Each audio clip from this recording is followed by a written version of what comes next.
Hello students, this is Dr. Amit Juneja, lecturer economics, Shahid Balwinder Singh, Government Senior Secondary Smart School, Sabuana, District Fazilka। ਤਾਂ ਮੈਂ ਤੁਹਾਡੇ ਸਾਰਿਆਂ ਦਾ ਸਵਾਗਤ ਕਰਦਾ ਅੱਜ ਦੇ ਇਸ ਲੈਕਚਰ ਦੇ ਵਿੱਚ। ਤਾਂ ਆਪਾਂ ਆਪਣੇ ਪਿਛਲੇ ਲੈਕਚਰ ਦੇ ਵਿੱਚ ਗੱਲ ਕੀਤੀ ਸੀ ਕਿ ਪੂਰਤੀ ਤਾਲਿਕਾ ਜਾਂ ਪੂਰਤੀ ਸੂਚੀ ਕੀ ਚੀਜ਼ ਹੁੰਦੀ ਹੈ। ਤਾਂ ਆਪਾਂ ਗੱਲ ਕੀਤੀ ਸੀ ਕਿ ਪੂਰਤੀ ਤਾਲਿਕਾ ਜਾਂ ਪੂਰਤੀ ਸੂਚੀ ਜਿਹੜੀ ਹੈ ਉਹ ਦੋ ਤਰ੍ਹਾਂ ਦੀ ਹੁੰਦੀ ਹੈ, ਜਿਹੜੀ ਕਿ ਵਿਅਕਤੀਗਤ ਪੂਰਤੀ ਤਾਲਿਕਾ ਤੇ ਵਿਅਕਤੀਗਤ ਪੂਰਤੀ ਸੂਚੀ ਹਨ।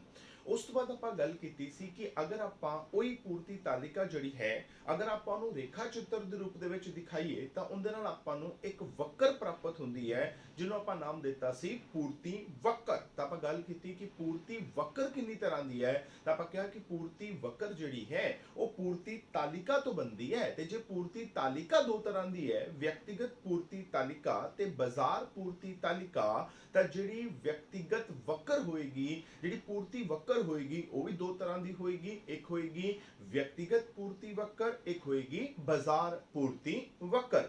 ਜਿਹੜੀ ਪੂਰਤੀ ਵਕਰ ਵਿਅਕਤੀਗਤ ਪੂਰਤੀ ਤਾਲਿਕਾ ਤੋਂ ਬਣੇਗੀ ਉਹਨੂੰ ਆਪਾਂ ਕਹਾਂਗੇ ਵਿਅਕਤੀਗਤ ਪੂਰਤੀ ਵਕਰ। ਜਿਹੜੀ ਪੂਰਤੀ ਵਕਰ ਬਾਜ਼ਾਰ ਪੂਰਤੀ ਤਾਲਿਕਾ ਤੋਂ ਬਣੇਗੀ ਉਹਨੂੰ ਆਪਾਂ ਨਾਮ ਦੇਵਾਂਗੇ ਬਾਜ਼ਾਰ ਪੂਰਤੀ ਵਕਰ। ਤਾਂ ਜਿਸ ਤਰ੍ਹਾਂ ਪੂਰਤੀ ਤਾਲਿਕਾ ਜਾਂ ਪੂਰਤੀ ਸੂਚੀ ਜਿਹੜੀ ਹੈ ਉਹ ਕੀ ਕਰਦੀ ਹੈ, ਉਹ ਕੀਮਤ ਤੇ ਪੂਰਤੀ ਵਿੱਚ ਜਿਹੜਾ ਸਿੱਧਾ ਸੰਬੰਧ ਹੈ ਉਹਨੂੰ ਦਿਖਾਉਂਦੀ ਹੈ। ਠੀਕ ਉਸੇ ਤਰ੍ਹਾਂ ਪੂਰਤੀ ਵਕਰ ਵੀ ਜਿਹੜੀ ਹੈ ਉਹ ਕੀਮਤ ਤੇ ਪੂਰਤੀ ਦੇ ਵਿੱਚ ਸਿੱਧਾ ਸੰਬੰਧ ਜਿਹੜਾ ਹੈ ਉਹ ਦਿਖਾਉਂਦੀ ਹੈ। ਜਿਵੇਂ ਜਿਵੇਂ ਕੀਮਤ ਜਿਹੜੀ ਹੈ ਉਹ ਵੱਧਦੀ ਹੈ ਉਵੇਂ ਉਵੇਂ ਪੂਰਤੀ ਵੱਧਦੀ ਹੈ, ਜਿਵੇਂ ਜਿਵੇਂ ਕੀਮਤ ਘਟਦੀ ਹੈ ਤਾਂ ਉਵੇਂ ਉਵੇਂ ਪੂਰਤੀ ਜਿਹੜੀ ਹੈ ਘਟ ਜਾਂਦੀ ਹੈ। ਜਿਸ ਕਰਕੇ ਜਿਹੜੀ ਪੂਰਤੀ ਵਕਰ ਹੈ ਉਹਦੀ ਢਲਾਨ ਜਿਹੜੀ ਹੈ ਉਹ ਕੀ ਹੁੰਦਾ ਹੈ, ਉੱਪਰ ਦੇ ਵੱਲ ਹੁੰਦੀ ਹੈ, ਯਾਨੀ ਕਿ ਢਲਾਨ ਜਿਹੜੀ ਹੈ ਉਹ ਪੋਜ਼ਿਟਿਵ ਹੁੰਦੀ ਹੈ। ਅੱਜ ਆਪਾਂ ਐਸੇ ਪੂਰਤੀ ਵਕਰ ਦੀ ਜਿਹੜੀ ਢਲਾਨ ਹੈ ਉਹਦੇ ਬਾਰੇ ਗੱਲ ਕਰਾਂਗੇ ਕਿ ਅਗਰ ਆਪਾਂ ਨੂੰ ਇਹ ਕਿਹਾ ਜਾਏ ਕਿ ਜਿਹੜੀ ਪੂਰਤੀ ਵਕਰ ਹੈ ਉਹਦੀ ਢਲਾਨ ਨੂੰ ਤੁਸੀਂ ਕੈਲਕੂਲੇਟ ਕਰਨਾ ਹੈ,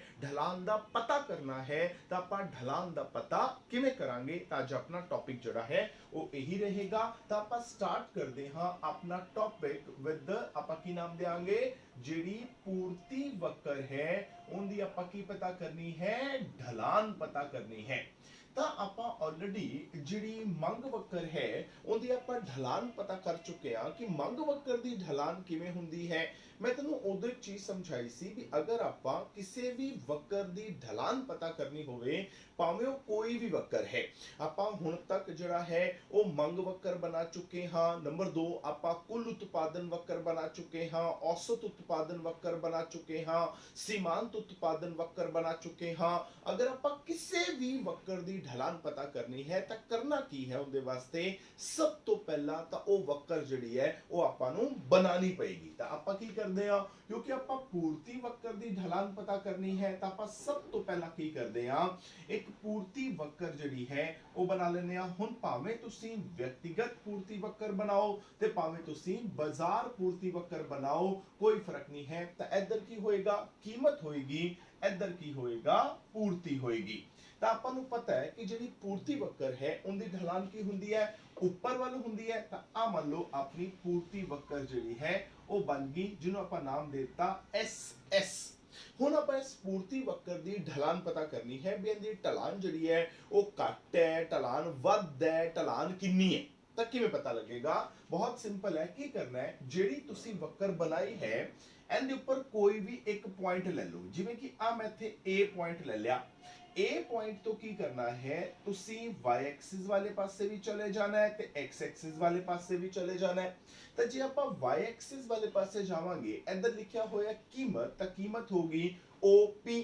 ਜੇਕਰ ਆਪਾਂ x ਐਕਸਿਸ ਵੱਲ ਆਵਾਂਗੇ ਤਾਂ ਇੱਧਰ ਹੈਗੀ ਹੈ ਪੂਰਤੀ। ਤਾਂ ਮੰਨ ਲਓ ਆਪਾਂ कहता ਕਿ ਪੂਰਤੀ ਹੈਗੀ ਹੈ OQ, ਤਾਂ ਕੀਮਤ ਹੋਗੀ OP, ਪੂਰਤੀ ਹੋਗੀ OQ। ਇਹ ਆਪਣੀ ਸਟਾਰਟਿੰਗ ਪੋਜੀਸ਼ਨ ਹੈ। ਫਿਰ ਕੀ ਕਰਨਾ ਹੈ, ਫਿਰ ਤੁਸੀਂ ਇੱਕ ਪੁਆਇੰਟ ਜਿਹੜਾ ਹੈ ਉਹ ਹੋਰ ਲੈ ਲਓ। ਮੰਨ ਲਓ ਮੈਂ ਕਹਾਂ ਕਿ ਮੈਂ ਇੱਥੇ ਇੱਕ ਹੋਰ ਪੁਆਇੰਟ ਲੈ ਲਿਆ ਜਿਹਨੂੰ ਮੈਂ ਨਾਮ ਦੇ ਦਿੱਤਾ B। ਹੁਣ B ਪੁਆਇੰਟ ਤੋਂ ਵੀ ਕੀ ਕਰਨਾ ਹੈ, x ਐਕਸਿਸ ਵੱਲ ਆ ਜਾਣਾ ਹੈ। ਇੱਥੇ ਆਪਾਂ Q1 ਲਿਖ ਦਿੰਨੇ ਆ ਤੇ ਐਸੇ B ਪੁਆਇੰਟ ਤੋਂ ਕੀ ਕਰਨਾ ਹੈ, y ਐਕਸਿਸ ਵੱਲ ਆ ਜਾਣਾ ਹੈ। ਤਾਂ ਆਪਾਂ ਇੱਥੇ P1 ਲਿਖ ਦਿੰਨੇ ਆ। ਹੁਣ ਕੀ ਹੋਏਗਾ, ਜਦੋਂ ਤੁਸੀਂ ਇੱਕ ਪੁਆਇੰਟ ਤੋਂ ਦੂਸਰੇ ਪੁਆਇੰਟ ਵੱਲ ਜਾਓਗੇ, ਜਿਵੇਂ ਕਿ ਅਗਰ ਆਪਾਂ A ਪੁਆਇੰਟ ਤੋਂ B ਪੁਆਇੰਟ ਵਾਲੇ ਪਾਸੇ ਗਏ ਆ ਤਾਂ ਕੀ ਹੋਏਗਾ, ਆਪਾਂ ਮੂਵ ਕਰਾਂਗੇ। ਕਿਹੜੇ ਪਾਸੇ ਮੂਵ ਕਰਾਂਗੇ? ਆਪਾਂ x ਐਕਸਿਸ ਵਾਲੇ ਪਾਸੇ ਵੀ ਮੂਵ ਕਰਾਂਗੇ ਤੇ ਆਪਾਂ y ਐਕਸਿਸ ਵਾਲੇ ਪਾਸੇ ਵੀ ਮੂਵ ਕਰਾਂਗੇ। ਜੇਕਰ ਮੈਂ x ਐਕਸਿਸ ਦੀ ਗੱਲ ਕਰਾਂ ਤਾਂ ਮੈਂ ਮੂਵ ਕਰ ਰਿਹਾ Q ਤੋਂ Q1, मतलब कहता की है कि पहला मैं सी Q ते, हुण मैं हैगा Q1 ते। अगर मैं y एक्सिस की गल करा तो मैं पहला हैगा सी P ते, हुण मैं हैगा P1 ते, तो ये मैं मूव किया। हुण की होएगा अगर आपां किसी भी वक्र दी ढलान जिहड़ी है वो पता करनी है तो किंदे बराबर हुंदा है? वो हुंदा है खड़वा हिस्सा डिवाइडेड बाय लेटवा हिस्सा। यानी कि जिस जदों तुसी एक पॉइंट तो दूजे पॉइंट वाल मूव करदे हो तां तुसी खड़वा यानी कि वर्टिकली कितना मूव करदे हो ते इधर हॉरिजॉन्टली यानी कि लेटवा कितना मूव करदे हो। तो हुण देखो मैं इत्थे पहला P ते सी, हुण मैं गया P1 ते, तां मैं मूव किया P1, तां ये आ गया P1। हुण जे मैं लेटवे दी गल करा, हुण मैं कितना मूव किया? पहला मैं Q ते सी, हुण मैं Q1 ते आ, तां मूव कितना किया? Q1, तो आ गया अपने को Q1। हुण अगर मैं देखा, हुण आपां ये तां देख लिया भी आपां खड़वा कितना मूव किया ते लेटवा कितना मूव किया। हुण आपां ये देखना है भी जिहड़ा खड़वा या लेटवा मूव किया आपां अगे गए हैं कि पिछे गए हैं। जे तां आपां अगे गए हैं फिर तां निशान लगाना है प्लस दा, जे आपां पिछे गए हैं तां निशान लाना है माइनस दा। हुण देखो पहला मैं P ते सी, हुण मैं गया P1 ते, तां मैं अगे गया तो ऊपर की लग जाएगा प्लस। पहले मैं Q ते सी, हुण मैं Q1 ते गया, एंदे भी अगे गया तो की लग जाएगा प्लस, तो प्लस प्लस प्लस।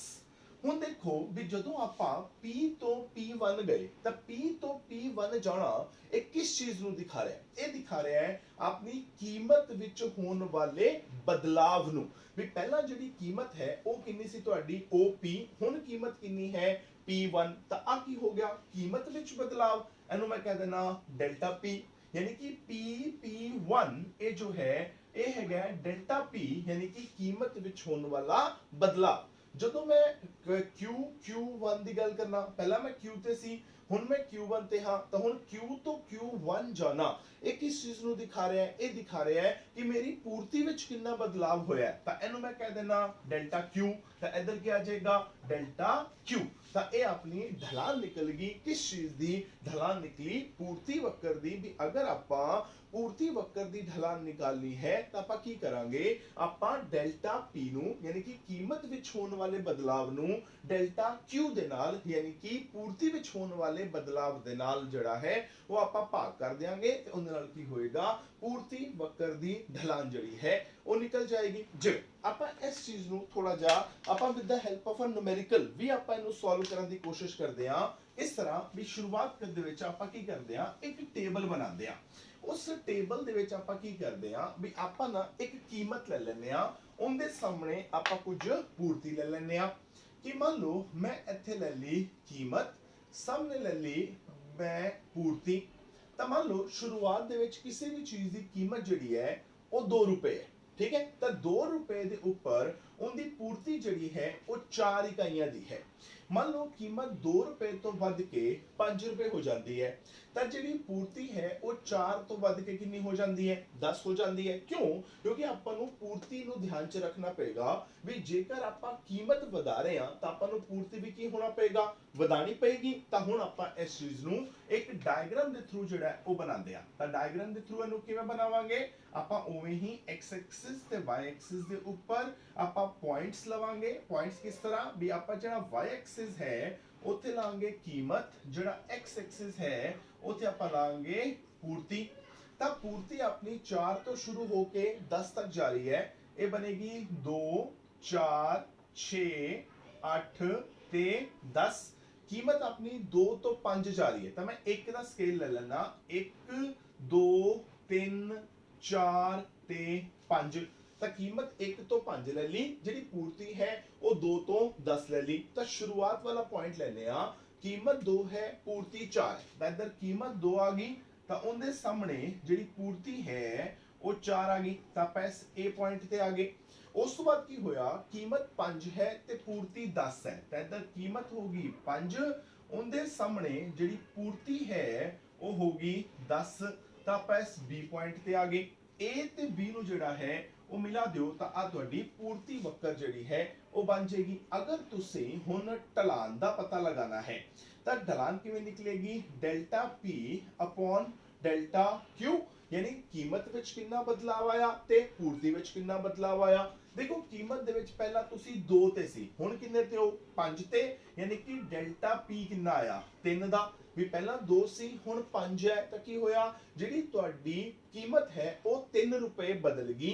अगर आपां पूर्ति की गल करिए भी पूर्ति कितनी बदली है, पहला 4 सी हुण 10 है, यानी 4 तो गए आपां 10, तां डेल्टा क्यू यानी कि पूर्ति कितनी बदल गई 6 बदल गई। तां कीमत विच बदलाव 3, पूर्ति च बदलाव 6, तां 3/6 इहनूं अगर आपां कैंसल करिए तां 1/2 यानी कि 0.5 जिहड़ी है वो की होगी इस पूर्ति वक्र दी ढलान जिहड़ी है वो निकल गई। तो बस सिंपल है, की करना है एक पूर्ति वक्र बनानी है, उस पूर्ति वक्र दे ऊपर 2 पॉइंट ले लेने ने, जिन्ना तुसी y एक्सिस वाले पासे मूव करो जिन्ना तुसी x एक्सिस वाले मूव करो तां खड़वा बटा लेटवा यानी कि कीमत विच बदलाव बटा की पूर्ति विच बदलाव अगर तुसी इहनूं डिवाइड कर दिंदे हो तां की होएगा तुहाडी पूर्ति वक्र दी ढलान जिहड़ी है वो निकल जाएगी। तां इह सी जिंदे द्वारा आपां पूर्ति वक्र दी ढलान जिहड़ी है उहदा आपां पता कर सकदे हां। इस तो बाद आपां एक बहुत ही इंपॉर्टेंट टॉपिक जिहड़ा है वो करन जा रहे हां, जिहड़ा है पूर्ति दा नियम। हुण पूर्ति दा नियम जिहड़ा है वो की कहंदा है, देखो पूर्ति दा नियम अगर आपां करना है ना तो उहदे वास्ते आपां ने एक टॉपिक पहला होर करना पेगा। आपां सीधा पूर्ति दे नियम ते नहीं जा सकदे। क्यों नहीं जा सकदे? क्योंकि पूर्ति दे नियम दे विच आपां की करदे आ, आपां कुछ मानतावां लैंदे आ। तो वो मानतावां लैण वास्ते आपां किहड़ियां मानतावां लांगे, वो आपां जिवें मंग दे नियम दे विच आपां मानतावां लईआं सी उवें ही आपां पूर्ति दे नियम दे विच भी मानतावां लवांगे। जिवें आपां मंग दा नियम करन तो पहला आपां गल कीती सी मंग नूं प्रभावित करन वाले तत्त, उवें ही आपां की करदे आ सब तो पहला एक टॉपिक करदे आ पूर्ति नूं प्रभावित करन वाले तत्त। यानी कि पूर्ति नूं किहड़े-किहड़े तत्त जिहड़े ने वो प्रभावित करदे ने। ਇਹਨੂੰ कई बार ना क्वेश्चन ਨੂੰ थोड़ा ਜਿਹਾ चेंज करके थोड़ा ਜਿਹਾ मोल्ड करके ਉਹ ਪਾ ਦਿੰਦਾ ਹੈ। ਕਈ ਵਾਰ ਤੁਹਾਨੂੰ ਦੇਗਾ ਕਿ पूर्ति फलन ਦੀ व्याख्या करो, ठीक है, यानी की कर सकता है ਤੁਹਾਨੂੰ पूर्ति फलन ਦੀ व्याख्या करो, ਉਹ ਇਹ क्वेश्चन भी पा सकता है। पूर्ति ਨੂੰ प्रभावित करने वाले तत्व भी पा सकता है या पूर्ति ਨੂੰ निर्धारित करने वाले तत्व ਜਿਹੜੇ ਨੇ ਇਹ ਵੀ ਪਾ ਸਕਦਾ ਹੈ। ਤਾਂ ਤਿੰਨਾਂ ਚੋਂ ਕੋਈ ਵੀ क्वेश्चन आ जाए ਉਹਦਾ आंसर ਜਿਹੜਾ है वो सेम रहेगा, यानी कि पूर्ति फलन आ जाए, पूर्ति ਨੂੰ प्रभावित करने वाले तत्व आ जाए, पूर्ति ਨੂੰ निर्धारित करने वाले तत्व आ जाए, जो मर्जी आ जाए क्वेश्चन ਦਾ आंसर ਜਿਹੜਾ है वो सेम ही रहना है। ਤਾਂ ਆਪਾਂ ਪਹਿਲਾਂ पूर्ति फलन ਜਿਹੜਾ ਇਹਦੀ ਆਪਾਂ ਗੱਲ ਕਰਦੇ ਆ ਕਿ पूर्ति फलन ਕੀ ਚੀਜ਼ ਹੁੰਦੀ ਹੈ। ਤਾਂ पूर्ति फलन ਜਿਹੜਾ है वो दो शब्दां ਤੋਂ ਮਿਲ ਕੇ ਬਣਿਆ, एक है पूर्ति एक है फलन।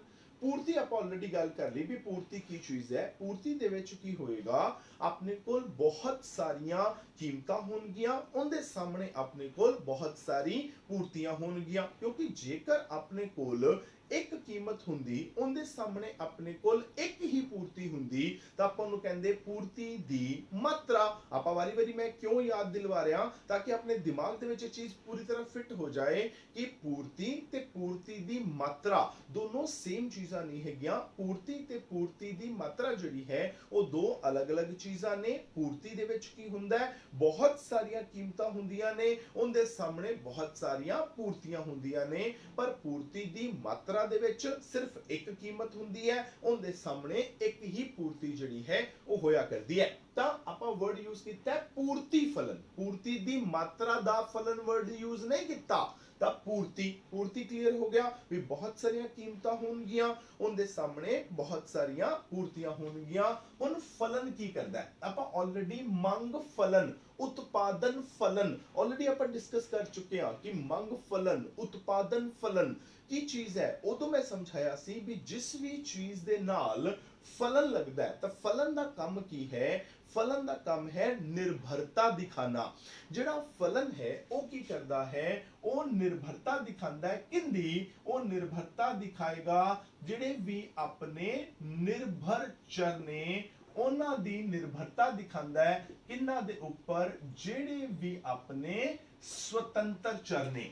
ਹੁਣ ਨਿਰਭਰ ਚਰ ਤੇ ਸੁਤੰਤਰ ਚਰ ਕੀ ਹੁੰਦੇ ਨੇ, ਇਹ ਵੀ ਆਪਾਂ ਡਿਸਕਸ ਕਰ ਚੁੱਕੇ ਹਾਂ ਵੀ ਜਿਹੜੇ ਸੁਤੰਤਰ ਚਰ ਨੇ ਉਹ ਐਜੇ ਚਰ ਹੁੰਦੇ ਹੈ ਜਿਨ੍ਹਾਂ ਦੇ ਵਿੱਚ ਪਹਿਲਾ ਬਦਲਾਵ ਆਂਦਾ ਹੈ। ਮਤਲਬ ਐਜੇ ਚਰ ਜਿਹੜੇ ਪਹਿਲਾਂ ਬਦਲਦੇ ਨੇ ਉਹਨੂੰ ਆਪਾਂ ਸੁਤੰਤਰ ਚਰ ਕਹਿੰਦੇ ਆ। ਫਿਰ ਇਹਨਾਂ ਦੇ ਬਦਲਣ ਕਰਕੇ ਜਿਹੜੇ ਚਰ ਬਦਲਦੇ ਨੇ ਉਹਨੂੰ ਆਪਾਂ ਨਿਰਭਰ ਚਰ ਕਹਿੰਦੇ ਆ। ਜਿਵੇਂ ਕਿ ਆਪਾਂ ਹੁਣੇ ਪੂਰਤੀ ਦੀ ਗੱਲ ਕੀਤੀ, ਆਪਾਂ ਕਿਹਾ ਜਦੋਂ ਕੀਮਤ ਵਧੇਗੀ, ध्यान ਨਾਲ ਸੁਣੋ ਮੈਂ ਕੀ ਬੋਲ ਰਿਹਾ, ਮੈਂ ਬੋਲ ਰਿਹਾ ਕਿ ਜਦੋਂ ਕੀਮਤ ਵਧੇਗੀ ਤਾਂ ਪੂਰਤੀ ਵਧੇਗੀ। ਇਹ ਬੋਲਦੇ ਨਾ ਵੀ ਜੇਕਰ ਕੀਮਤ ਵਧੇਗੀ ਤਾਂ ਪੂਰਤੀ ਵਧੇਗੀ, ਤਾਂ ਪਹਿਲਾਂ ਕੀ ਵਧੇਗਾ, ਪਹਿਲਾਂ ਤਾਂ ਕੀਮਤ ਵਧੇਗੀ, ਉਹਦੇ ਬਾਅਦ ਪੂਰਤੀ ਵਧੇਗੀ। ਮੈਂ ਕਿਹਾ ਵੀ ਜੇਕਰ ਕੀਮਤ ਘਟ ਜਾਂਦੀ ਹੈ ਤਾਂ ਪੂਰਤੀ ਘਟ ਜਾਂਦੀ ਹੈ। ਮਤਲਬ ਪਹਿਲਾਂ ਕੌਣ ਘਟਦਾ ਹੈ, ਪਹਿਲਾਂ ਤਾਂ ਕੀਮਤ ਘਟਦੀ ਹੈ, ਉਸ ਤੋਂ ਬਾਅਦ ਪੂਰਤੀ ਘਟਦੀ ਹੈ। ਯਾਨੀ ਪਹਿਲਾ ਬਦਲਾਵ ਕਿੰਦੇ ਚ ਆਉਂਦਾ ਹੈ, ਕੀਮਤ ਦੇ ਵਿੱਚ ਆਉਂਦਾ ਹੈ, ਤਾਂ ਕੀਮਤ ਕੀ ਹੋ ਜਾਏਗਾ, ਸੁਤੰਤਰ ਚਰ ਹੋ ਜਾਏਗਾ।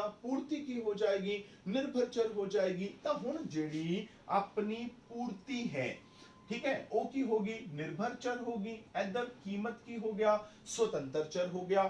तो पूर्ति ते कीमत दे विच ਇਹ ਜੀ ਚੀਜ਼ ਜਿਹੜੀ ਕਿ ਸੰਬੰਧ ਦਿਖਾਉਂਦੀ ਹੈ ਉਹਨੂੰ ਆਪਾਂ ਕੀ ਕਹਿੰਦੇ ਆ, ਫਲਨ ਕਹਿੰਦੇ ਆ। ਫਲਨ ਕੀ ਹੁੰਦਾ ਹੈ, ਜੋ ਨਿਰਭਰ ਚਰ ਦੀ ਨਿਰਭਰਤਾ ਦਿਖਾਉਂਦਾ ਹੈ ਕਿੰਦੇ ਉੱਪਰ, ਸੁਤੰਤਰ ਚਰ ਦੇ ਉੱਪਰ। ਯਾਨੀ ਕਿ ਫਲਨ ਆਪਾਂ ਨੂੰ ਇਹ ਦੱਸਦਾ ਹੈ ਵੀ ਜੇਕਰ ਸੁਤੰਤਰ ਚਰ ਜਿਹੜੇ ਨੇ ਉਹਨਾਂ ਦੇ ਅੰਦਰ ਕੋਈ ਬਦਲਾਵ ਆਂਦਾ ਹੈ ਤਾਂ ਫਿਰ ਨਿਰਭਰ ਚਰ ਦੇ ਵਿੱਚ ਕਿਵੇਂ ਬਦਲਾਵ ਆਂਦਾ ਹੈ, ਤਾਂ ਉਹਦੀ ਜਾਣਕਾਰੀ ਆਪਾਂ ਨੂੰ ਪੂਰਤੀ ਫਲਨ ਦੇਗਾ। ਦੂਸਰੀ ਗੱਲ ਜਿਹੜੀ ਮੈਂ ਕਹੀ ਸੀ ਉਹ ਇਹ ਕਹੀ ਸੀ ਵੀ ਜਿਸ ਵੀ ਸ਼ਬਦ ਦੇ ਨਾਲ ਫਲਨ ਸ਼ਬਦ ਲੱਗ ਗਿਆ ਉਹ ਕੀ ਹੋ ਜਾਏਗਾ, ਉਹ ਨਿਰਭਰ ਚਰ ਹੋ ਜਾਣਾ ਹੈ। ਕਹਿਣ ਦਾ ਮਤਲਬ ਕੀ ਹੈ ਕਿ ਹੁਣ ਮੈਂ ਕਿਹਾ ਵੀ ਜਿਹੜਾ ਫਲਨ ਸ਼ਬਦ ਹੈ ਉਹ ਆਪਾਂ ਕਿੰਦੇ ਨਾਲ ਲਗਾਇਆ, ਉਹ ਆਪਾਂ ਪੂਰਤੀ ਦੇ ਨਾਲ ਲਗਾਇਆ। ਯਾਨੀ ਕੀ ਹੋਏਗਾ ਵੀ ਜਿਹੜਾ ਪੂਰਤੀ ਹੈ ਉਹ ਬਣ ਜਾਏਗਾ ਆਪਣਾ ਨਿਰਭਰ ਚਰ। ਤਾਂ ਆਪਾਂ ਇੱਥੇ ਪੂਰਤੀ ਜਿਹੜੀ ਹੈ ਉਹਨੂੰ ਐਜ਼ ਅ ਨਿਰਭਰ ਚਰ ਲਿਖ ਦਿੰਨੇ ਆ। ਫਿਰ ਕੀ ਹੋਏਗਾ, ਆਪਾਂ ਇੱਥੇ ਲਿਖਾਂਗੇ ਫਲਨ, यानी कि पूर्ति फलन है। पूर्ति निर्भर करती है किन्ना दे ऊपर, इत्थे आपां 1 2 ठीक है 3 4 5 बहुत सारे की करांगे, इत्थे आपां स्वतंत्र चर जड़े ने वो लिख देंगे। मतलब ਆਪਾਂ ਫਿਰ ਇਹ ਪ੍ਰੂਫ ਕਰਾਂਗੇ ਕਿ ਅਗਰ ਮੰਨ ਲਓ ਇਹ 1 2 3 4 5 ਜਿਹੜੇ ਸੁਤੰਤਰ ਚਰ ਨੇ, ਅਗਰ ਇਹਨਾਂ ਦੇ ਵਿੱਚ ਕੋਈ ਬਦਲਾਵ ਆਂਦਾ ਹੈ ਤਾਂ ਪੂਰਤੀ ਦੇ ਵਿੱਚ ਕਿਵੇਂ ਬਦਲਾਵ ਹੋਏਗਾ, ਆਪਾਂ ਇਸ ਚੀਜ਼ ਦੀ ਗੱਲ ਕਰਾਂਗੇ। ਮਤਲਬ ਪਹਿਲਾਂ ਕੀ ਕਰਾਂਗੇ, ਪਹਿਲਾਂ ਆਪਾਂ ਜਿਹੜੇ ਸੱਜੇ ਪਾਸੇ ਲਿਖੇ ਹੋਏ ਆ ਨਾ ਆਪਾਂ ਇਹਨਾਂ ਨੂੰ ਬਦਲਾਂਗੇ, ਉਸ ਤੋਂ ਬਾਅਦ ਆਪਾਂ ਕੀ ਕਰਾਂਗੇ, ਪੂਰਤੀ ਨੂੰ ਬਦਲਾਂਗੇ। ਯਾਨੀ ਜਿਹੜੇ ਵੀ ਚਰ ਆਪਾਂ ਕੀ ਕਰਦੇ ਆ, ਸੱਜੇ ਪਾਸੇ ਲਿਖਦੇ ਆ ਉਹ ਹੁੰਦੇ ਨੇ ਸੁਤੰਤਰ ਚਰ, ਤੇ ਜਿਹੜੇ ਚਰ ਆਪਾਂ ਖੱਬੇ ਪਾਸੇ ਲਿਖਦੇ ਆ ਉਹ ਹੁੰਦੇ ਨੇ ਨਿਰਭਰ ਚਰ। ਯਾਨੀ ਹੁਣ ਇਸ ਇਕੁਏਸ਼ਨ ਦੇ ਵਿੱਚ ਅਗਰ ਦੇਖਿਆ ਜਾਏ ਤਾਂ ਮੈਂ ਜਿਹੜਾ ਖੱਬੇ ਪਾਸੇ ਲਿਖਿਆ ਹੈ ਉਹ ਮੈਂ ਲਿਖਿਆ ਨਿਰਭਰ ਚਰ, ਠੀਕ ਹੈ, ਤਾਂ ਕਿਹੜੀ ਹੋਗੀ, ਪੂਰਤੀ। ਸੱਜੇ ਪਾਸੇ ਮੈਂ ਜੋ ਵੀ ਲਿਖ ਦਿਆਂਗਾ ਉਹ ਕੀ ਹੋ ਜਾਏਗਾ, ਉਹ ਸੁਤੰਤਰ ਚਰ ਹੋਣਗੇ। ਮਤਲਬ ਇਹਨਾਂ ਦੇ ਵਿੱਚ ਮੈਂ ਕੀ ਕਰਾਂਗਾ, ਪਹਿਲਾ ਬਦਲਾਵ ਲਿਆਵਾਂਗਾ, ਇਹਨਾਂ ਦੇ ਵਿੱਚ ਬਦਲਾਵ ਹੋਏਗਾ ਤਾਂ ਕੀ ਹੋਏਗਾ, ਪੂਰਤੀ ਦੇ ਵਿੱਚ ਵੀ ਬਦਲਾਵ ਹੋਏਗਾ। ਤਾਂ ਪੂਰਤੀ ਫਲਨ ਕੀ ਕਰਦਾ ਹੈ, ਪੂਰਤੀ ਫਲਨ ਇਹ ਜਿਹੜੇ ਸੁਤੰਤਰ ਚਰ ਨੇ ਤੇ ਇਹ ਜਿਹੜੇ ਨਿਰਭਰ ਚਰ ਨੇ ਇਹਨਾਂ ਦੇ ਵਿੱਚ ਕੀ ਕਰਦਾ ਹੈ, ਫਲਨਾਤਮਕ ਸੰਬੰਧ ਜਿਹੜਾ ਹੈ ਉਹ ਦਿਖਾਇਆ ਕਰਦਾ ਹੈ। ਤਾਂ ਹੁਣ ਇਹ ਜਿਹੜੇ ਸੁਤੰਤਰ ਚਰ ਨੇ ਜਿਹੜੇ ਮੈਂ ਲਿਖਿਆ 1 2 3 4 5 ਇਹ ਕਿਹੜੇ ਕਿਹੜੇ ਨੇ, ਆਪਾਂ ਇੱਕ ਇੱਕ ਕਰਕੇ ਇਹਨਾਂ ਸਾਰੇ ਦੇ ਸਾਰੇ ਜਿਹੜੇ ਸੁਤੰਤਰ ਚਰ ਨੇ ਉਹਨਾਂ ਦੀ ਆਪਾਂ ਗੱਲ ਕਰਨ ਜਾ ਰਹੇ ਹਾਂ। ਤੇ ਇਹੀ ਜਿਹੜੇ ਸੁਤੰਤਰ ਚਰ ਨੇ ਇਹੀ ਕੀ ਕਰਨਗੇ, ਪੂਰਤੀ ਨੂੰ ਪ੍ਰਭਾਵਿਤ ਕਰਨਗੇ ਜਾਂ ਪੂਰਤੀ ਦੀ ਮਾਤਰਾ ਨੂੰ ਨਿਰਧਾਰਿਤ ਕਰਨਗੇ ਵੀ ਬਾਜ਼ਾਰ ਦੇ ਵਿੱਚ ਇੱਕ ਉਤਪਾਦਕ ਜਿਹੜਾ ਹੈ ਉਹ ਕਿਸੇ ਵਸਤੂ ਦੀ ਕਿੰਨੀ ਪੂਰਤੀ ਕਰੇਗਾ। ਇਹ ਕੌਣ ਨਿਰਧਾਰਿਤ ਕਰੇਗਾ, ਇਹ ਜਿਹੜੇ ਸਾਰੇ ਚਰ ਮੈਂ ਹੁਣ ਇੱਧਰ ਲਿਖਣ ਜਾ ਰਿਹਾ ਨਾ, ਇਹ ਸਾਰੇ ਚਰ ਜਿਹੜੇ ਨੇ ਉਸ ਚੀਜ਼ ਨੂੰ ਜਿਹੜਾ ਹੈ ਉਹ ਨਿਰਧਾਰਿਤ ਕਰਨਗੇ। ਤਾਂ ਹੁਣ ਉਹ ਕਿਹੜੇ ਕਿਹੜੇ ਹੈ, ਆਪਾਂ 1 ਬਾय 1 ਉਹਨਾਂ ਦੀ ਗੱਲ ਕਰਦੇ ਹਾਂ। ਦੇਖੋ ਇੱਕ ਚਰ ਜਿਹੜਾ ਹੈ ਉਹ ਤਾਂ ਆਪਾਂ ਆਲਰੇਡੀ ਡਿਸਕਸ ਕਰ ਚੁੱਕੇ ਹਾਂ ਵੀ ਜਿਹੜਾ ਕਿਸੇ ਵੀ ਵਸਤੂ ਦੀ ਪੂਰਤੀ ਨੂੰ ਪ੍ਰਭਾਵਿਤ ਕਰਦਾ ਹੈ ਉਹ ਹੈ ਵਸਤੂ ਦੀ ਆਪਣੀ ਕੀਮਤ।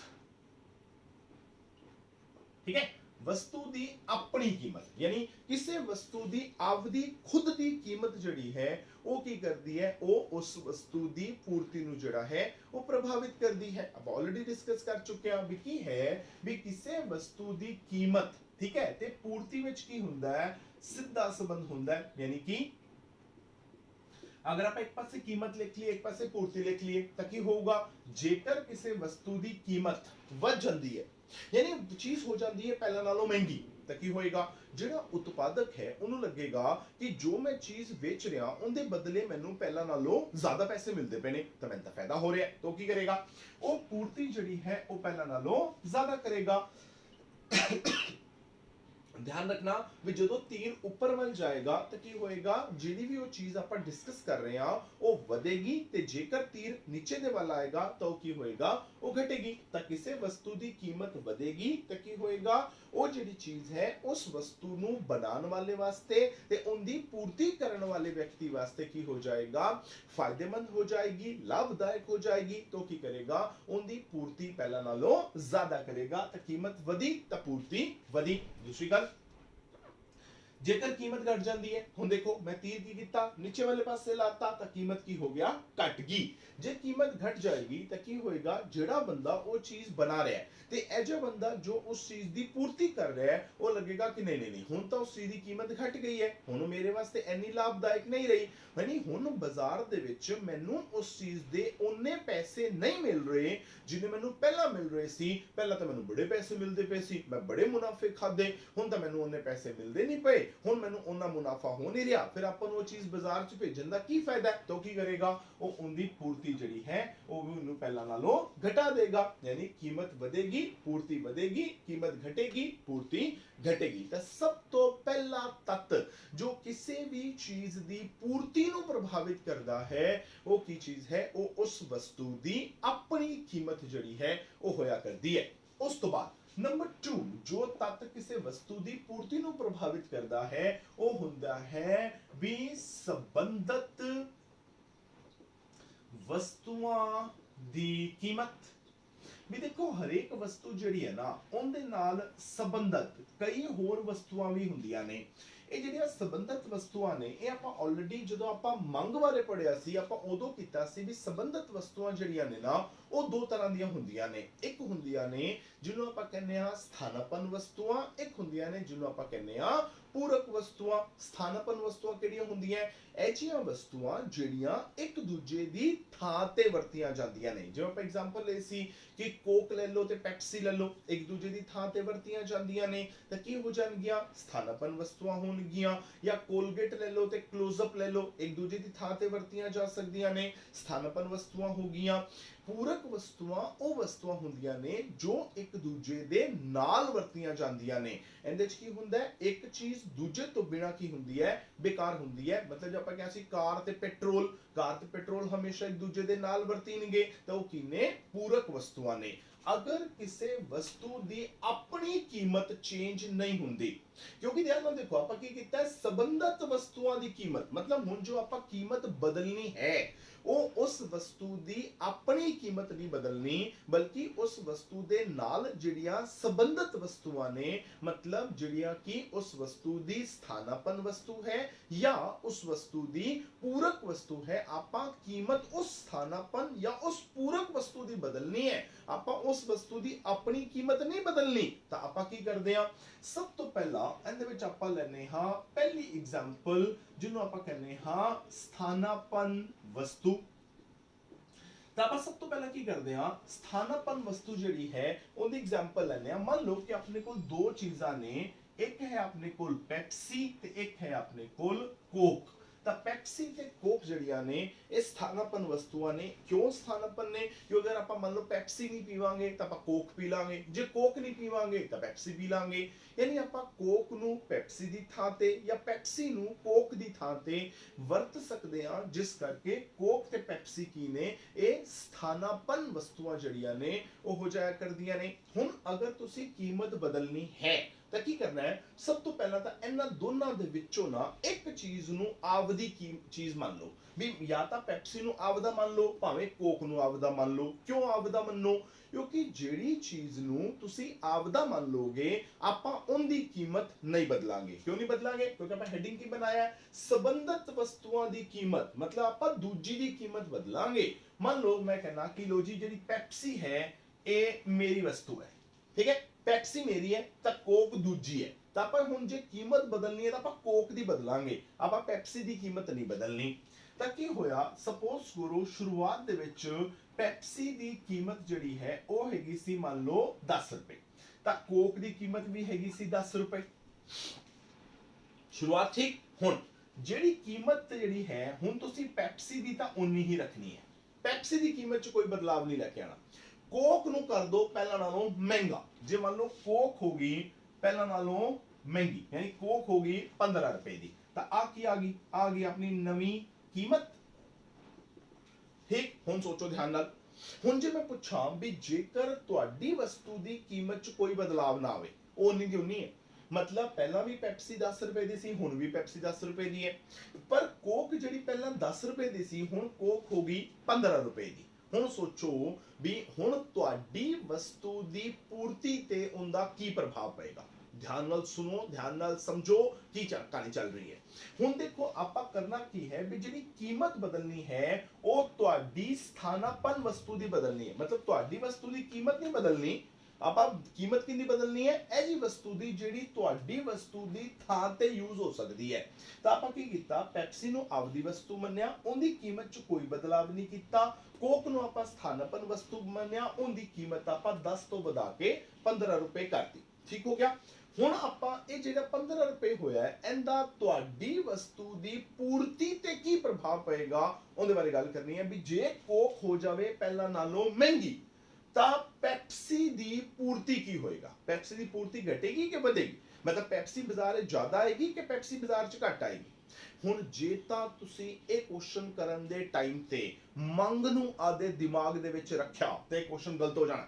यानी ਜਦੋਂ ਆਪਾਂ ਪੂਰਤੀ ਦੀ ਗੱਲ ਕਰ ਰਹੇ ਹਾਂ ਤਾਂ ਆਪਾਂ ਪੂਰਤੀ ਨੂੰ ਧਿਆਨ 'ਚ ਰੱਖਣਾ ਹੈ। ਕਿਵੇਂ? ਦੇਖੋ ਹੁਣ ਕੀ ਹੋਇਆ, ਕੋਕ ਹੋ ਗਈ ਪਹਿਲਾਂ ਨਾਲੋਂ ਮਹਿੰਗੀ, ਠੀਕ ਹੈ। ਅਗਰ ਆਪਾਂ ਪੈਪਸੀ ਇੱਕ ਵਾਰੀ ਛੱਡ ਦਈਏ, ਜੇ ਕੋਕ ਦੀ ਕੀਮਤ ਵਧੀ ਹੈ ਤਾਂ ਫਿਰ ਕੋਕ ਦੀ ਪੂਰਤੀ ਕੀ ਹੋਏਗਾ, ਕੋਕ ਦੀ ਪੂਰਤੀ ਵਧੀ ਹੋਏਗੀ। ठीक, ये होगा ਆਪਾਂ ਸਿੱਧਾ ਕਿਹਾ ਹੈ ਵੀ ਕੀਮਤ ਤੇ ਪੂਰਤੀ ਵਿੱਚ ਸਿੱਧਾ ਸੰਬੰਧ ਹੁੰਦਾ ਹੈ ਵੀ ਜੇਕਰ ਕੀਮਤ ਵਧੇਗੀ ਤਾਂ ਪੂਰਤੀ ਵਧੇਗੀ, ਜੇਕਰ ਕੀਮਤ ਘਟੇਗੀ ਤਾਂ ਪੂਰਤੀ ਘਟੇਗੀ। ਜੇ ਕੋਕ ਦੀ ਕੀਮਤ ਵਧੀ ਹੈ ਤਾਂ ਕੋਕ ਦੀ ਪੂਰਤੀ ਵਧੇਗੀ, ਯਾਨੀ ਕੋਕ ਆਏਗੀ ਬਾਜ਼ਾਰ ਦੇ ਵਿੱਚ ਜ਼ਿਆਦਾ। ਤੁਸੀਂ ਇੱਕ ਵਾਰ ਇਹਨੂੰ ਭੁੱਲ ਜਾਓ, ਪੈਪਸੀ ਨੂੰ ਭੁੱਲ ਜਾਓ, ਖਾਲੀ ਕੋਕ ਯਾਦ ਰੱਖੋ ਵੀ ਅਗਰ ਆਪਾਂ ਕਹੀਏ ਵੀ ਕੋਕ ਪਹਿਲਾਂ 10 ਰੁਪਏ ਦੀ ਸੀ ਹੁਣ ਕੋਕ 15 ਰੁਪਏ ਦੀ, ਯਾਨੀ ਕੋਕ ਹੋਗੀ ਪਹਿਲਾਂ ਨਾਲੋਂ ਮਹਿੰਗੀ।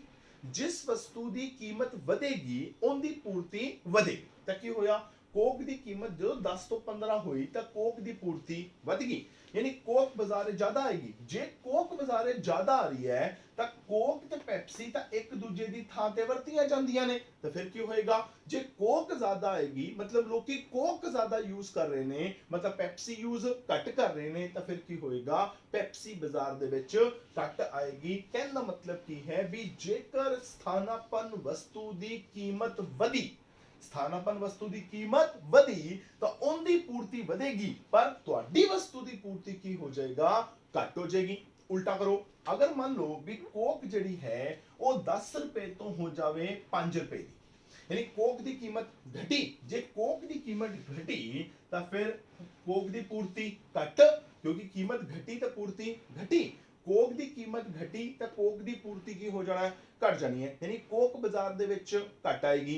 जे कोक बाजार च घट आएगी तो फिर पैप्सी बाजार च ज्यादा आएगी, यानी कि पैप्सी की कीमत दे विच कोई बदलाव नहीं होया, पर क्योंकि कोक की कीमत घट गई है तो कोक की पूर्ति घट जानी है, कोक बाजार दे विच घट आएगी तो उस कमी नूं पूरा करन वास्ते पैप्सी बाजार दे विच ज्यादा आएगी, यानी कि पैप्सी की पूर्ति की हो जाएगा, वध जाएगी। ठीक है, तो जेकर किसी वस्तु की अपनी कीमत च कोई बदलाव नहीं हुंदा, पर की हुंदा है स्थानापन्न वस्तु की कीमत जिहड़ी है वो बदल जाती है, तो की होएगा, उस वस्तु की पूर्ति जिहड़ी है वो भी बदल जाएगी। नंबर 2 आपां इहदे च लैने हां जिन्हों आपां कहने आ पूरक वस्तुआं। ਤਾਂ ਹੁਣ ਪੂਰਕ ਵਸਤੂਆਂ ਦੇ ਵਿੱਚ ਆਪਾਂ ਇਹ ਜਿਹੀਆਂ ਦੋ ਵਸਤੂਆਂ ਦੀ ਐਗਜ਼ਾਮਪਲ ਲਵਾਂਗੇ ਜਿਹੜੀਆਂ ਇੱਕ ਦੂਜੇ ਦੇ ਨਾਲ ਯੂਜ਼ ਹੁੰਦੀਆਂ ਨੇ। ਜਿਵੇਂ ਆਪਾਂ ਦੋ ਚੀਜ਼ਾਂ ਲੈ ਲਈਆਂ, ਇੱਕ ਆਪਾਂ ਲੈ ਲਈ ਕਾਰ ਤੇ ਇੱਕ ਆਪਾਂ ਲੈ ਲਿਆ ਪੈਟਰੋਲ।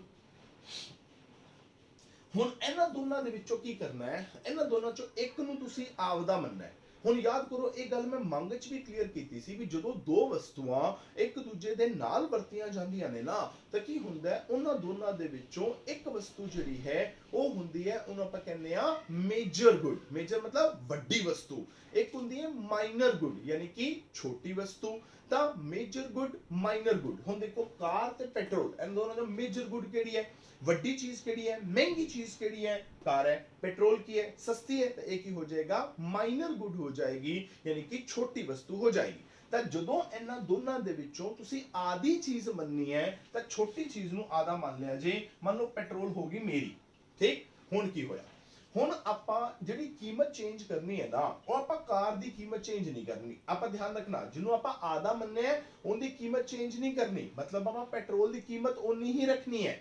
ਤਾਂ ਮੰਨ ਲਓ ਕਿ ਕਾਰ ਹੋਗੀ ਪਹਿਲਾਂ ਨਾਲੋਂ ਮਹਿੰਗੀ, ਕਾਰ ਦੀ ਕੀਮਤ ਵਧੀ। ਜੇ ਕਾਰ ਦੀ ਕੀਮਤ ਵਧੇਗੀ ਤਾਂ ਪੈਟਰੋਲ ਦੀ ਕੀਮਤ ਆਪਾਂ ਬਰਾਬਰ ਰੱਖ ਲਈ। ਆਪਾਂ ਬਰਾਬਰ ਦਾ ਨਿਸ਼ਾਨ ਲਾ ਲਿਆ ਵੀ ਪੈਟਰੋਲ ਦੀ ਕੀਮਤ 'ਚ ਕਿਸੇ ਤਰ੍ਹਾਂ ਦਾ ਕੋਈ ਬਦਲਾਵ ਨਹੀਂ ਆਇਆ, ਉਹ ਉਨੀ ਦੀ ਉਨੀ ਹੀ ਹੈ।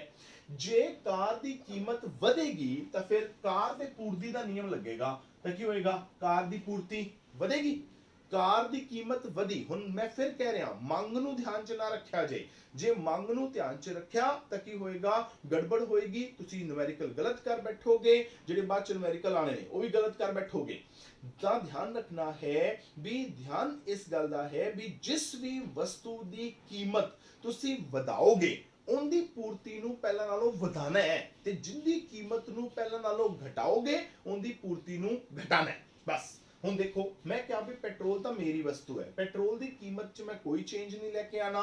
ਮੈਂ ਪ੍ਰਾਈਸ ਯਾਨੀ ਪੀ ਯਾਨੀ ਪ੍ਰਾਈਸ ਕਿੰਦਾ, ਪੈਟਰੋਲ ਦਾ, ਮੈਂ ਲਾਤਾ ਬਰਾਬਰ ਦਾ ਨਿਸ਼ਾਨ ਵੀ ਪੈਟਰੋਲ ਦੀ ਕੀਮਤ ਤਾਂ ਉਨੀ ਦੀ ਉਨੀ ਹੈ। ਜੇ ਮੰਨ ਲਓ ਪੈਟਰੋਲ 80 ਰੁਪਏ ਲੀਟਰ ਹੈ ਤਾਂ 80 ਰੁਪਏ ਹੀ ਹੈ, ਉਹਦੇ 'ਚ ਕਿਸੇ ਤਰ੍ਹਾਂ ਦਾ ਕੋਈ ਬਦਲਾਵ ਨਹੀਂ ਹੈਗਾ। ਪਰ ਕਾਰ ਹੋਗੀ ਪਹਿਲਾਂ ਨਾਲੋਂ ਮਹਿੰਗੀ। ਜੇ ਕਾਰ ਦੀ ਕੀਮਤ ਵਧੀ ਹੈ ਤਾਂ ਕਾਰ ਦੀ ਪੂਰਤੀ ਵਧੇਗੀ, ਯਾਨੀ ਕਾਰ ਬਾਜ਼ਾਰ 'ਚ ਆਏਗੀ ਜ਼ਿਆਦਾ। ਮਤਲਬ ਜੇ ਕਾਰ ਦੀ ਪੂਰਤੀ ਵੱਧ ਰਹੀ ਹੈ ਇਹਦਾ ਮਤਲਬ ਕਾਰਾਂ ਬਾਜ਼ਾਰ ਦੇ ਵਿੱਚ ਜ਼ਿਆਦਾ ਆ ਰਹੀਆਂ ਨੇ। ਜੇ ਕਾਰ ਬਾਜ਼ਾਰ 'ਚ ਜ਼ਿਆਦਾ ਆਏਗੀ ਤਾਂ ਫਿਰ ਵਿਕੇਗੀ ਵੀ। ਜੇ ਵਿਕੇਗੀ ਤਾਂ ਹੁਣ ਕਾਰ ਚੱਲੇਗੀ ਵੀ, ਤੇ ਕਾਰ ਚੱਲੇਗੀ ਕਿੰਦੇ ਤੇ, ਤਾਂ ਉਹ ਹੈ ਪੈਟਰੋਲ ਤੇ। ਤਾਂ ਫਿਰ ਕੀ ਹੋਏਗਾ, ਜੇ ਕਾਰਾਂ ਬਾਜ਼ਾਰ 'ਚ ਜ਼ਿਆਦਾ ਆ ਜਾਣਗੀਆਂ ਤਾਂ ਉਹਨੂੰ ਚਲਾਉਣ ਵਾਸਤੇ ਪੈਟਰੋਲ ਵੀ ਬਾਜ਼ਾਰ ਦੇ ਵਿੱਚ ਜ਼ਿਆਦਾ ਲਿਆਉਣਾ ਪਏਗਾ। ਤਾਂ ਪੈਟਰੋਲ ਦੀ ਪੂਰਤੀ ਵੀ ਕੀ ਹੋ ਜਾਏਗਾ, ਵੱਧ ਜਾਏਗੀ। ਠੀਕ। ਤਾਂ ਕੀ ਹੋਇਆ, ਜੇ ਕਿਸੇ ਵਸਤੂ ਦੀ ਪੂਰਕ ਵਸਤੂ ਦੀ ਕੀਮਤ ਵੱਧ ਜਾਂਦੀ ਹੈ ਤਾਂ ਉਹਦੀ ਪੂਰਤੀ ਵਧੇਗੀ ਕਿਉਂਕਿ ਤੁਹਾਡੀ ਚੀਜ਼ ਉਹਦੇ ਨਾਲ ਯੂਜ਼ ਹੋਣੀ ਹੈ। ਜੇ ਉਹਦੀ ਪੂਰਤੀ ਵੱਧ ਰਹੀ ਹੈ, ਉਹ ਬਾਜ਼ਾਰ ਦੇ ਵਿੱਚ ਜ਼ਿਆਦਾ ਆ ਰਹੀ ਹੈ ਤਾਂ ਤੁਹਾਡੀ ਵਸਤੂ ਤੋਂ ਉਹਦੇ ਨਾਲ ਵਰਤੀ ਨਹੀਂ ਹੈ, ਫਿਰ ਤੁਹਾਡੀ ਵਸਤੂ ਵੀ ਕੀ ਹੋਏਗਾ, ਬਾਜ਼ਾਰ ਦੇ ਵਿੱਚ ਜ਼ਿਆਦਾ ਆਏਗੀ ਤਾਂ ਉਹਦੀ ਪੂਰਤੀ ਵੀ ਵੱਧ ਜਾਏਗੀ। ਹਾਲਾਂਕਿ ਤੁਹਾਡੀ ਵਸਤੂ ਦੀ ਕੀਮਤ ਦੇ ਵਿੱਚ ਕਿਸੇ ਤਰ੍ਹਾਂ ਦਾ ਕੋਈ ਬਦਲਾਵ ਜਿਹੜਾ ਹੈ ਉਹ ਨਹੀਂ ਹੋਇਆ। ਉਲਟਾ ਲੈ ਕੇ ਚੱਲਦੇ ਹਾਂ, ਜੇਕਰ ਮੰਨ ਲਓ ਕਾਰ ਦੀ ਕੀਮਤ ਘਟ ਜਾਂਦੀ ਹੈ, ਹੁਣ ਕਾਰ ਹੋਗੀ ਪਹਿਲਾਂ ਨਾਲੋਂ ਸਸਤੀ। ਜੇ ਕਾਰ ਸਸਤੀ ਹੋਏਗੀ ਤਾਂ ਕਾਰ ਦੀ ਪੂਰਤੀ ਕੀ ਹੋ ਜਾਏਗਾ, ਘਟ ਜਾਏਗੀ। ਠੀਕ। ਜੇ ਕਾਰ ਦੀ ਕੀਮਤ ਘਟੇਗੀ ਤਾਂ ਕਾਰ ਦੀ ਪੂਰਤੀ ਘਟੇਗੀ। ਮੈਂ ਕਿਹਾ ਵੀ ਪੈਟਰੋਲ ਸਾਡੀ ਚੀਜ਼ ਹੈ, ਅਸੀਂ ਉਹਦੇ ਵਿੱਚ ਕੋਈ ਬਦਲਾਵ ਨਹੀਂ ਕਰਨਾ, ਅਸੀਂ ਪੈਟਰੋਲ ਦੀ ਕੀਮਤ ਉਨੀ ਹੀ ਰੱਖਣੀ ਹੈ।